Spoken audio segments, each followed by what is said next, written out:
فضائل کے حامل ہیں، اور سرکار دو عالم صلی اللہ علیہ وبارک وسلم نے حضرت عثمان غنی رضی اللہ تعالی عنہ کو متعدد مرتبہ جنت کی بشارت عطا فرمائی۔ صحابہ کرام علیہم رضوان کی فہرست دیکھی جائے تو آپ علیہ الصلوۃ والسلام نے عشرہ مبشرہ صحابہ سمیت اپنے بہت سارے صحابہ کو جنت کی بشارت عطا فرمائی۔ ان میں حضرت عثمان غنی رضی اللہ تعالی عنہ کو بھی جنت کی بشارت عطا فرمائی، مگر تمام صحابہ کے لیے جنت کی بشارت ہے۔ سرکار کی بارگاہ سے جس صحابی نے جنت کو 2 مرتبہ خریدا وہ حضرت عثمان غنی۔ آپ علیہ الصلوۃ والسلام نے 2 مرتبہ حضرت عثمان غنی رضی اللہ تعالی عنہ کے پاس جنت کو بیچا، اور بارگاہ رسالت مآب صلی اللہ علیہ وبارک وسلم سے 2 مرتبہ حضرت عثمان غنی نے جنت کو خریدا۔ یعنی یہ حضرت عثمان غنی رضی اللہ تعالیٰ عنہ کی منفرد آپ کی فضیلت اور عظمت ہے کہ تمام صحابہ کے لیے جنت کی بشارت ہے، فلاں بھی جنتی ہے، فلاں بھی جنتی ہے، فلاں بھی جنتی ہے، اور آپ علیہ الصلوۃ والسلام نے جسے فرما دیا وہ قطعی جنتی ہے۔ مگر حضرت عثمان غنی رضی اللہ تعالیٰ عنہ وہ عظیم صحابی ہیں اور اسلام کے تیسرے خلیفہ ہیں جنہوں نے بارگاہ رسالت مآب صلی اللہ علیہ وبارک وسلم سے کئی مرتبہ جنت کی بشارت بھی حاصل کی، اور آپ علیہ الصلوۃ والسلام کی بارگاہ سے 2 مرتبہ جنت کو خریدا۔ ہے کوئی دنیا میں جو جنت بیچ سکے، اور ہے کوئی دنیا میں جو جنت خرید سکے؟ نہ کوئی بیچ سکتا ہے، نہ کوئی خرید سکتا ہے۔ اگر سرکار دو عالم صلی اللہ علیہ وبارک وسلم بیچتے ہیں جنت تو حضرت عثمان غنی خرید لیں۔ تو پتہ چلا کہ پیارے محبوب علیہ الصلوۃ والسلام کی یہ عظمت ہے کہ آپ علیہ الصلوۃ والسلام جس صحابی کو چاہیں جنت کی بشارت عطا فرما دیں، اور جس صحابی کے ہاں چاہیں آپ علیہ الصلوۃ والسلام جنت کو فروخت بھی فرما دیں۔ تو اس طرح حضرت عثمان غنی رضی اللہ تعالی عنہ کی بہت زیادہ فضیلتیں اور آپ کا بہت بڑا مرتبہ۔ بخاری شریف کی مشہور حدیث پاک ہے کہ آپ علیہ الصلوۃ والسلام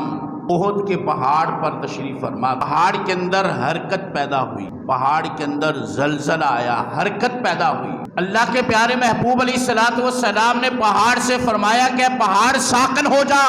کیا تجھے علم نہیں علیک نبی و صدیق و شہیدان؟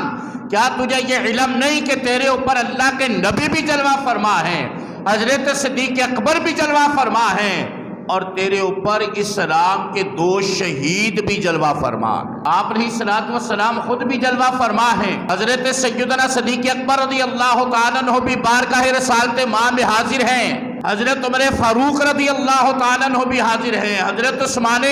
غنی رضی اللہ تعالیٰ عنہ بھی حاضر ہیں۔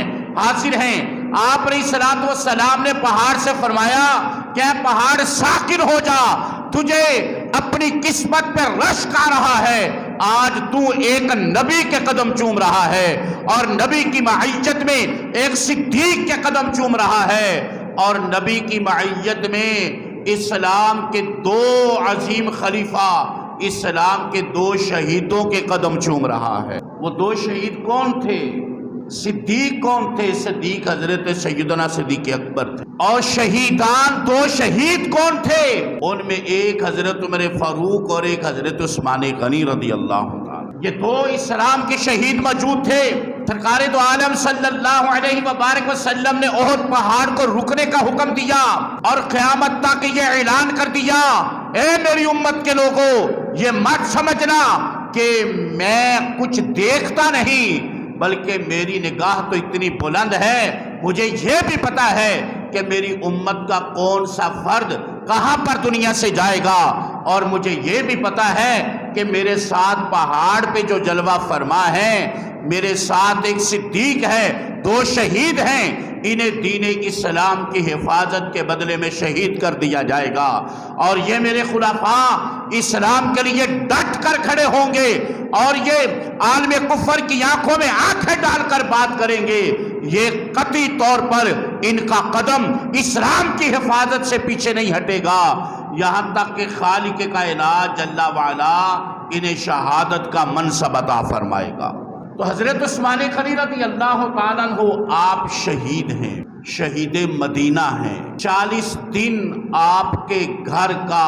محاصرہ کیا گیا اور کھانا پینا آپ کی ذات کے اوپر بند کر دیا گیا۔ حضرت عثمان غنی رضی اللہ تعالیٰ عنہ کو باغیوں نے ظلماً شہید کیا۔ حضرت عثمان غنی رضی اللہ تعالیٰ عنہ آپ نے جام شہادت نوش فرما لیا، مگر دین اسلام کے اوپر کوئی آنچ نہیں آنے دی۔ 80 سال کی عمر میں حضرت سیدنا عثمان غنی رضی اللہ تعالی عنہ کو شہید کیا گیا۔ شہید کرنے والے باغی تھے، بظاہر کلمہ پڑھنے والے تھے، مگر حقیقتاً وہ اسلام کی تعلیمات سے بغاوت کرنے والے تھے۔ حضرت عثمان غنی رضی اللہ تعالی عنہ نے ان محاصرے کے ایام میں باغیوں سے متعدد مرتبہ خطاب کیا، اور حضرت عثمان غنی رضی اللہ تعالیٰ عنہ نے جو ایک خطاب فرمایا وہ قیامت تک امت کے لیے رہنما ہے۔ قیامت تک امت کے لیے اس میں رہنما اصول موجود ہیں۔ حضرت عثمان غنی رضی اللہ تعالیٰ عنہ محاصرہ کرنے والے باغیوں سے خطاب کرتے ہیں اور فرمایا کہ میرے گھر کا محاصرہ کرنے والوں اور مجھے قتل کرنے پر اکسانے والوں اور میرے خون کے پیاسے لوگوں، یہ میری بات سن لو کہ کسی مسلمان کا قتل 3 وجہ سے کیا جاتا ہے۔ اگر تینوں میں سے کوئی وجہ نہ پائی جائے تو کسی مسلمان کا قتل جائز نہیں۔ فرمایا کہ پہلی وجہ یہ کہ کوئی قاتل ہو، اس نے کسی کو قتل کر دیا ہو تو بدلے میں اسے قتل کیا جائے گا، قصاص کے بدلے میں جان لی جائے گی۔ تو اے میرے گھر کا محاصرہ کرنے والوں، میں قاتل نہیں ہوں، میں نے کسی کو قتل نہیں کیا۔ فرمایا دوسرا سبب یہ ہے کہ شادی شدہ مرد کسی سے زنا کرے تو پھر اسے بدلے میں رجم کیا جاتا ہے، اسے قتل کیا جاتا ہے۔ باقیوں سن لو، میں نے اسلام لانے سے قبل بھی اور اسلام لانے کے بعد آج تک عثمان اس گناہ کے اندر مبتلا نہیں ہوا، تو پھر تم مجھے کیوں قتل کرنا، پھر میرے قتل کے اوپر کیوں کھڑے ہو، جب میں کسی کا قاتل بھی نہیں، میرے اوپر قصاص بھی نہیں، اور جب میں نے کسی سے زنا بھی نہیں کیا جو بدلے میں مجھے قتل کیا جائے، پھر میرے گھر کا محاصرہ کر کے کیوں کھڑے ہو، پھر میرے خون کے پیاسے کیوں ہو، پھر مجھے قتل کیوں کرنا چاہتے ہو۔ حضرت عثمان غنی رضی اللہ تعالی عنہ آپ کی ان باتوں کا کسی باغی کے پاس کوئی جواب نہیں، مگر بغاوت، نفرت پیدا کر دینا، بغاوت پیدا کر دینا، یہ انسان کو اس حد تک لے جا کر کھڑا کر دیتا ہے اگر ہزارہ دلیلیں بھی کھڑی کر دی جائیں تو باغی کے دماغ پر کسی بات کا اثر نہیں۔ اس کے سینے میں جو آگ بھڑک اٹھتی ہے اور وہ عداوت کے جس مقام پر آ کر کھڑا ہو جاتا ہے، اس کی عداوت کی آگ نہیں بجھتی، اس کے انتقام کی آگ نہیں بجھتی۔ وہ اپنے ظلم کے سارے راستے اختیار کرتا ہے، مگر اس کے دل میں جو بغاوت کی بو پیدا کر دی جاتی ہے اور اس کے دماغ کے اندر بغاوت کی جو آگ بھڑکا دی جاتی ہے، وہ کسی طرح سے بھی کم نہیں ہوتی۔ آج بھی دیکھ لیں، ہمارے معاشرے کے اندر ظلم ہے، بربریت ہے، قتل و غارت گری ہے، بے رحم روی ہے، ظلم و جبر ہے، انسان کے خون کا پیاسا ہے۔ ہزارہ نصیحتیں کر، بارہا سمجھا، مگر حضرت انسان کے دماغ پر کوئی بات اثر۔ زمین کے جھگڑے پر باپ بیٹوں کا قاتل ہے، بیٹے باپ کے قاتل ہیں، ایک ہی خاندان کے کئی افراد آنن فانن موت کے گھاٹ اتر جاتے ہیں، مگر کوئی کسی کا پرسان حال۔ حضرت عثمان غنی رضی اللہ تعالی عنہ آپ نے جام شہادت نوش کر لیا،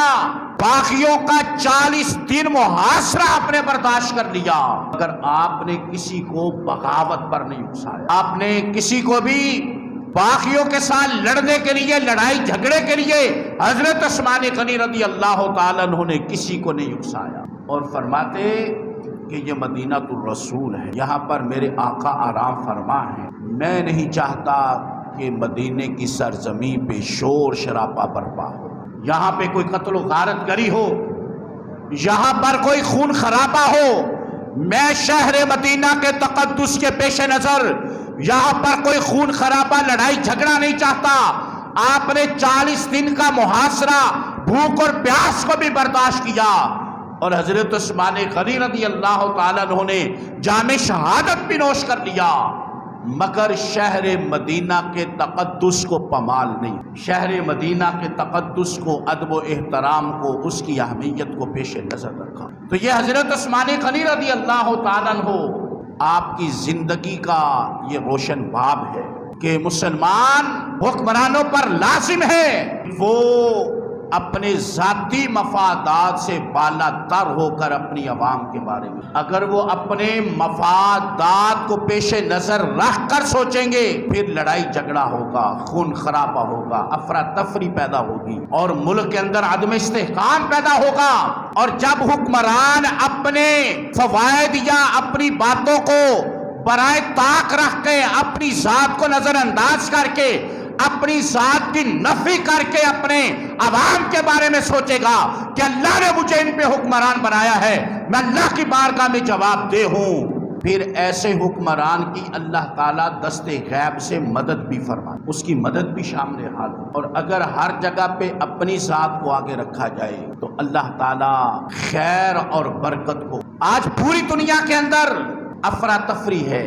بے چینی ہے، قتل و غارت گری ہے، انسان انسان کے خون کا پیاسا ہے، انسان انسان کا دشمن ہے، اور پوری دنیا کے اندر ایک عالمگیر بے چینی پائی جاتی ہے۔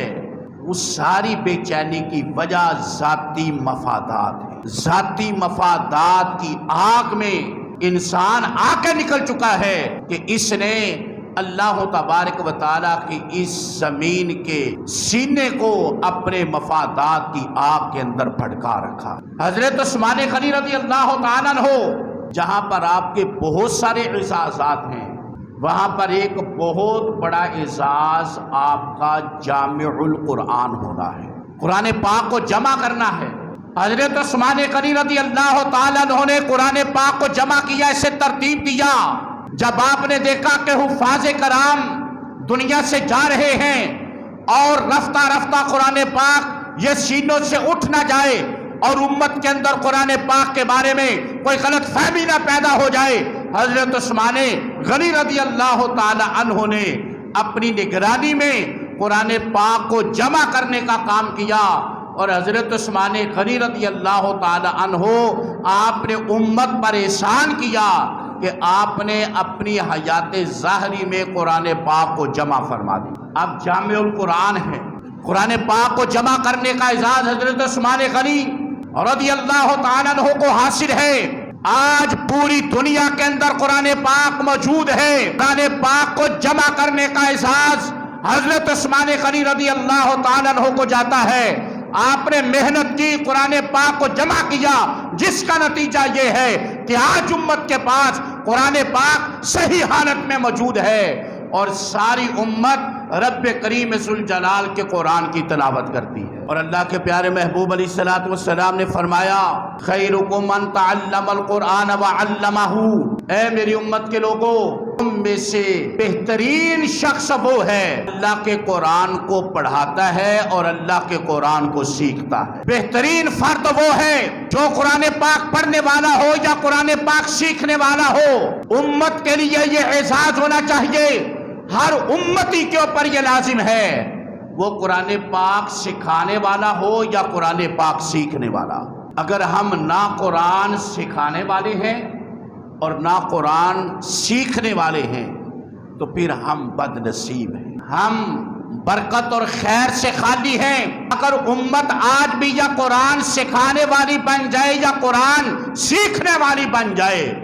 تو ساری دنیا بھی اکٹھی ہو کر اس امت کو شکست نہیں دے سکتی۔ آج پوری دنیا میں سویڈن میں قرآن پاک کی بے حرمتی کرنے پر غم و غصہ پایا جاتا ہے، یقیناً یہ بے حرمتی قابل مذمت ہے اور ایسے لوگوں کو عالمی قوانین کے ذریعے سے سزا ملنی چاہیے اور ان کے گلے کاٹنے چاہیے، انہیں سزا دینی چاہیے۔ مگر سوال یہ ہے کہ ہم سویڈن والوں سے کیا احتجاج کریں؟ ماضی قریب میں تم بھی تو جوتوں سمیت مسجدوں میں داخل ہوئے تھے، تم نے بھی تو مصلی رسول کی اہانت کی،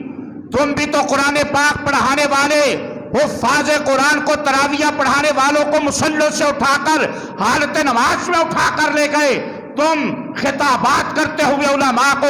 داڑھیوں سے پکڑ کر گھسیٹ کر ممبروں سے لے گئے، تم جوتوں سمیت مسجدوں میں داخل ہو کر مسجدوں کے میناروں کے اوپر چڑھ گئے، مسجدوں کے سپیکر اتار کر لے گئے، تم نے بربریت کی اور ملک پاکستان کے اندر مسجدوں کا تقدس پامال کیا، ممبر رسول کا تقدس پامال کیا، مصلی رسول کا تقدس پامال کیا، تم نے نمازوں کا تقدس پامال کیا۔ تو آج کس منہ سے کہتے ہو کہ ہم احتجاج کریں؟ تمہارے کرتوت، تمہاری شکلیں ہیں اس قابل کہ تم احتجاج کرو؟ اپنا ماضی دیکھو، ختم نبوت کی شکیں نکالنے والے تم ہو، قادیانیوں کو بھائی کہنے والے تم ہو، اغیار سے ہاتھ ملانے والے تم ہو، مسجدوں سے دشمنی کرنے والے، مندروں کے لیے فنڈز جاری کرنے والے تم ہو۔ تمہاری شکلیں رب کریم ذوالجلال نے اگر سلامت رکھی ہیں تو اللہ کا شکر ادا کرو، اگر سویڈن والوں نے قرآن پاک کی بے حرمتی کی ہے ہم اس کی مذمت کرتے ہیں، مگر جو کرتوت تم لوگوں نے گھولے ہیں اس کا جواب دیکھو، اس کا جواب کون دے گا؟ جو تم نے مسجدوں کا تقدس پامال کیا ہے، مسجدوں کے دروازے توڑے، تالے توڑے، سپیکر اتار کر لے گئے، نہ تم نے مسجدوں کا خیال کیا، نہ تم نے مصلی رسول کا حیا کیا، نہ تم نے ممبر رسول کا حیا کیا، پورا وہ باغیوں والا کردار ادا کیا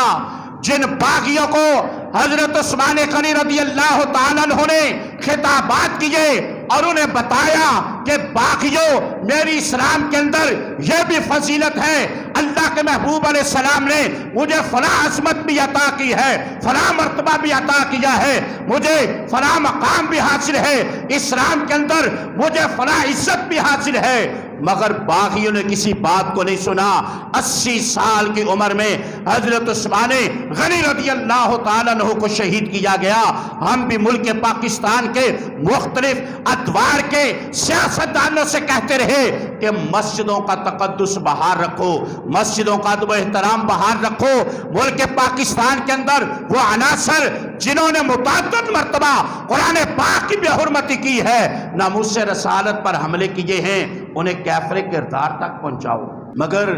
کسی کی بات پہ، کسی کے سر پہ جون تک نہیں رہی۔ اور وہ جوزف کلونی کا عیسائی جس نے واضح طور پہ توہین رسالت کا ارتکاب کیا تھا، تم نے اسے بھی رہا کر دیا، رات کے اندھیروں میں اسے باہر نکال دیا۔ سویڈن کی عدالت سے ہم کیا احتجاج کریں کہ تم نے قرآن پاک کو جلانے کی اجازت دی، جب پاکستان کے منصب عدل پر بیٹھ کر تم توہین رسالت کرنے والوں کو اغیار کی جھولیوں میں ڈالو گے تو وہ یقیناً قرآن پاک کی بے حرمتی کریں، وہ شاعر اسلام کی توہین کریں گے، وہ اسلام کا مذاق اڑائیں گے۔ تم نے یہاں پر اسلام کا مذاق اڑانے والوں کو کوئی سزا نہیں دی، تم نے توہین رسالت کرنے والوں کی پشت پناہی کی، تم نے گستاخان رسول کے کندھوں پہ ہاتھ رکھے اور تم نے گستاخوں کے بعد ساتھ بیٹھ کے کھانے کھائے، تم نے یہاں پر اسلام کے ساتھ کھلواڑ کرنے والوں کو، توہین رسالت کرنے والوں کو، قرآن پاک کی بے حرمتی کرنے والوں کو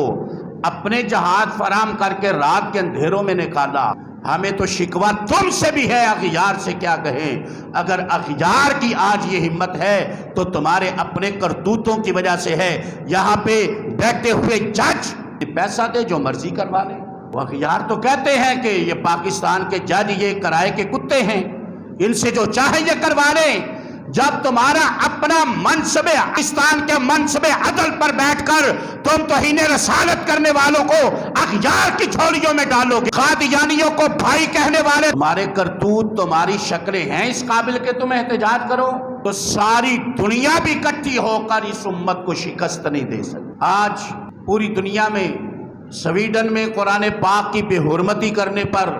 غم و غصہ پایا جاتا ہے۔ یقیناً یہ بے حرمتی قابل مذمت ہے اور ایسے لوگوں کو عالمی قوانین کے ذریعے سے سزا ملنی چاہیے اور ان کے گلے کاٹنے چاہیے، انہیں سزا دینی چاہیے۔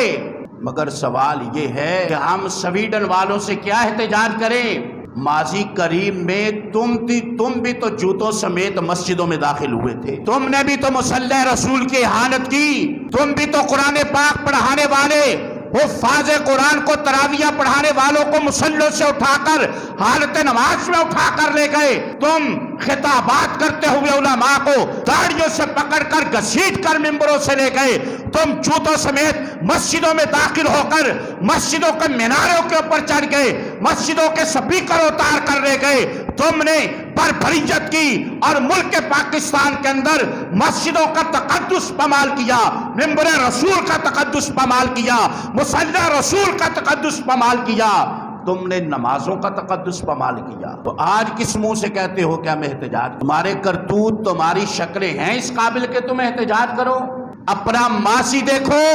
ختم نبوت کی شکیں نکالنے والے تم ہو، قادیانیوں کو بھائی کہنے والے تم ہو، اغیار سے ہاتھ ملانے والے تم ہو، مسجدوں سے دشمنی کرنے والے،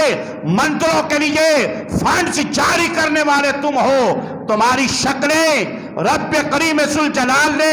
اگر سلامت رکھی ہیں تو اللہ کا شکر ادا کرو، اگر سویڈن والوں نے قرآن پاک کی بے حرمتی کی ہے ہم اس کی مذمت کرتے ہیں، مگر جو کرتوت تم لوگوں نے گھولے ہیں اس کا جواب دیکھو گے، اس کا جواب کون دے گا؟ جو تم نے مسجدوں کا تقدس پامال کیا ہے، مسجدوں کے دروازے توڑے، تالے توڑے، سپیکر اتار کر لے گئے، نہ تم نے مسجدوں کا خیال کیا، نہ تم نے مصلی رسول کا حیا کیا، نہ تم نے ممبر رسول کا حیا کیا، پورا وہ باغیوں والا کردار ادا کیا جن باغیوں کو حضرت عثمان غنی رضی اللہ تعالیٰ عنہ نے خطابات کیے اور انہیں بتایا کہ باغیوں میری اسلام کے اندر یہ بھی فضیلت ہے، اللہ کے محبوب علیہ السلام نے مجھے فلاں عظمت بھی عطا کی ہے، فلاں مرتبہ بھی عطا کیا ہے، مجھے فلاں مقام بھی حاصل ہے، اسلام کے اندر مجھے فلاں عزت بھی حاصل ہے، مگر باغیوں نے کسی بات کو نہیں سنا۔ 80 سال کی عمر میں حضرت عثمان غنی رضی اللہ تعالیٰ عنہ کو شہید کیا گیا۔ ہم بھی ملک پاکستان کے مختلف ادوار کے سیاستدانوں سے کہتے رہے کہ مسجدوں کا تقدس بحال رکھو، مسجدوں کا ادب و احترام بحال رکھو۔ ملک پاکستان کے اندر وہ عناصر جنہوں نے متعدد مرتبہ قرآن پاک کی بے حرمتی کی ہے، ناموس رسالت پر حملے کیے ہیں، انہیں کیفر کردار تک پہنچاؤ، مگر کسی کی بات پہ، کسی کے سر پہ جون تک نہیں رینگی۔ اور وہ جوزف کلونی کا عیسائی جس نے واضح طور پہ توہین رسالت کا ارتکاب کیا تھا، تم نے اسے بھی رہا کر دیا، رات کے اندھیروں میں اسے باہر نکال دیا۔ سویڈن کی عدالت سے ہم کیا احتجاج کریں کہ تم نے قرآن پاک کو جلانے کی اجازت دی، جب پاکستان کے منصب عدل پر بیٹھ کر تم توہین رسالت کرنے والوں کو اغیار کی جھولیوں میں ڈالو گے تو وہ یقیناً قرآن پاک کی بے حرمتی کریں گے، وہ شاعر اسلام کی توہین کریں گے، وہ اسلام کا مذاق اڑائیں گے۔ تم نے یہاں پر اسلام کا مذاق اڑانے والوں کو کوئی سزا نہیں دی، تم نے توہین رسالت کرنے والوں کی پشت پناہی کی، تم نے گستاخان رسول کے کندھوں پہ ہاتھ رکھے اور تم نے گستاخوں کے بعد ساتھ بیٹھ کے کھانے کھائے، تم نے یہاں پر اسلام کے ساتھ کھلواڑ کرنے والوں کو، توہین رسالت کرنے والوں کو، قرآن پاک کی بے حرمتی کرنے والوں کو اپنے جہاد فراہم کر کے رات کے اندھیروں میں نکالا۔ ہمیں تو شکوہ تم سے بھی ہے، اغیار سے کیا کہیں؟ اگر اغیار کی آج یہ ہمت ہے تو تمہارے اپنے کرتوتوں کی وجہ سے ہے۔ یہاں پہ بیٹھے ہوئے جج انہیں پیسہ دے جو مرضی کروا لے، وہ اغیار تو کہتے ہیں کہ یہ پاکستان کے جج یہ کرائے کے کتے ہیں، ان سے جو چاہے یہ کروا لیں۔ جب تمہارا اپنا منصب عدل یہ ہے، تمہارا اپنا انصاف یہ ہے، تو اغیار سے ہم انصاف کی توقع کیا رکھیں؟ مگر یہ یاد رکھیں، اسلام یہ غازیوں کا مذہب ہے۔ جہاں پر بھی کوئی توہین رسالت کرے گا یا قرآن پاک کی بے حرمتی کرے گا، اللہ اسباب پیدا کرے گا، اس کا سر تن سے ضرور جدا کیا جائے۔ میں کئی بار کہتا ہوں ہمارے بس میں آواز بلند کرنا ہے، کہہ دینا ہے، وما علیہ الا البلاغ ہے، پہنچا دینا ہے، لوگوں کو بتا دینا ہے، آواز بلند کر دینا ہے، تحفظ ناموس رسالت کے لیے بولنا یہ ہمارے بس میں ہے، عصمت قرآن کے لیے بولنا یہ ہمارے بس کے اندر ہے، آواز بلند کرنا، شان رسالت بیان کرنا، عصمت قرآن بیان کرنا یہ ہمارے بس کے اندر ہے۔ جو لوگ توہین کرتے ہیں اگرچہ ان تک پہنچنا یہ میرے بس کی بات نہیں، مگر رب کریم ذوالجلال ضرور اسباب پیدا کر دیتا ہے۔ جس نے بھی توہین رسالت کی اس کا سر تن سے ضرور جدا کیا گیا، جس نے بھی توہین قرآن کی اسے سزا ضرور دی گئی۔ انشاءاللہ سویڈن کے غداروں پر بھی خالق کائنات جل وعلا ضرور کوئی عامر چیمہ عبد الرحمن کو مقرر کرے گا جو ان گستاخوں کے سر تن سے جدا کرے گا اور ساری امت کے سینوں کو ٹھنڈا کرے گا۔ تو سامعین، یا قرآن پڑھنے والے یعنی قرآن سیکھنے والے بن جائیں یا قرآن سکھانے والے، بس اتنی بات۔ پوری دنیا کی تصحیح کے لیے، پوری دنیا کی اصلاح کے لیے، کائنات کے چپے چپے کی اصلاح کے لیے ایک ہی بات ہے، خیرکم من تعلم القرآن وعلمہ۔ اس امت کا ہر فرد یا قرآن سکھانے والا ہو یا قرآن سیکھنے والا ہو تو یہ امت ناقابل شکست ہے۔ پوری دنیا کی طاقتیں بھی مل کر اس امت کو شکست نہیں دے سکتی، اس لیے کہ اس کائنات میں قرآن کی طاقت سے بڑی کوئی طاقت ہی نہیں، سب سے بڑی طاقت قرآن ہے۔ مسلمانوں، ہمیں غیرت کھانے کی ضرورت ہے، بس ہم اپنے اوپر لازم کر لیں کہ ہمارا حال دو حال سے خالی نہ ہو، یا ہم قرآن سکھانے والے ہوں یا ہم قرآن سیکھنے والے ہوں۔ بس یہی بات پوری دنیا پر انقلاب لانے کے لیے کافی ہے۔ اللہ تعالیٰ وحدہ لا شریک کی بارگاہ میں دعا ہے ہم سب کو قرآن پاک کا ادب و احترام کرنے اور اس کی تعلیمات پر عمل کی توفیق عطا فرمائے۔